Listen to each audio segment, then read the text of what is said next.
साहब सुराता, retire principal Hariprasad जी और सभी कर्मचारीगण, भाई अनुतोष जी, ये रिश्ते में मेरे भांजा होते हैं और हमें खुशी है कि दमदार तरीके की आवाज से अपनी बात रखते हैं। ये बिल्कुल सही है कि समाज जिस रास्ते पे जा रहा है उसकी बात इन्होंने अभी रखी। माणकलाल जी बहुत ही सीधे सरल और स्पष्ट वक्ता थे। वे हेड पोस्ट ऑफिस पोस्टमास्टर के पद से रिटायर हुए।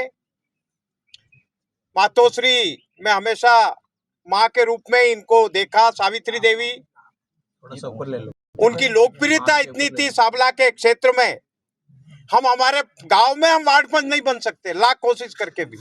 वो साबला में जाके सरपंच बन गई और भारी मतों से सरपंच बन गई, कोई 100-200 वोटों से नहीं बनी। वो जिला परिषद का चुनाव 10 पंचायतों में जीत गई। तो ये हमारे लिए गौरव की बात है कि व्यक्ति का व्यवहार अच्छा होगा, वो दुनिया के किसी भी क्षेत्र में जाके अपनी छाप छोड़ सकता है।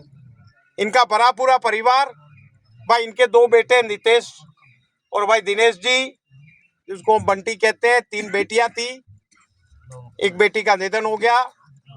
तो बड़ा पूरा परिवार है और आज 95 साल की उम्र में आपने इस क्षेत्र में बहुत सेवाएं की। आप यहाँ रहते आते पूरा जीवन साबला में निकाला, लेकिन हर कार्यक्रम में आप उपस्थित रहे।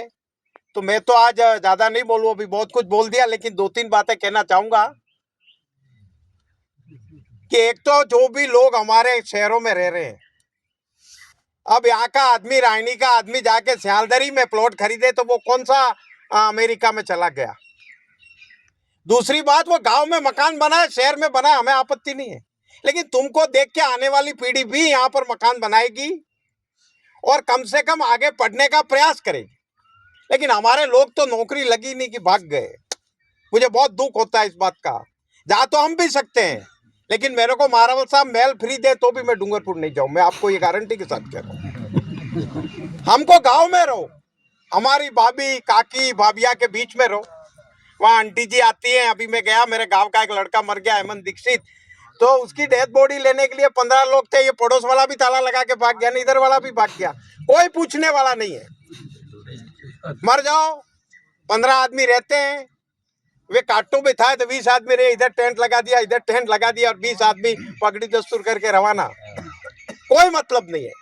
इसलिए हमको गांव नहीं छोड़ना है। सबसे पहली बात, हमारे संस्कार नहीं छोड़ने हैं।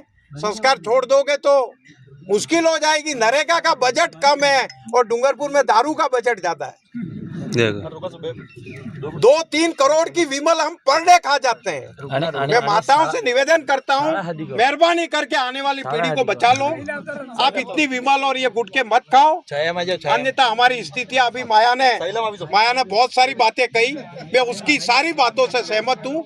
हमारे समाज को बचाने के लिए हम आगे नहीं आएंगे तो अमेरिका के लोग आने वाले नहीं हैं। गांव की प्राइमरी स्कूलों में हमारे अध्यापक हैं, हम ही लोग हैं। हमको ही हमारे बच्चों को आगे लाना है, क्योंकि एक समय था वो चला गया।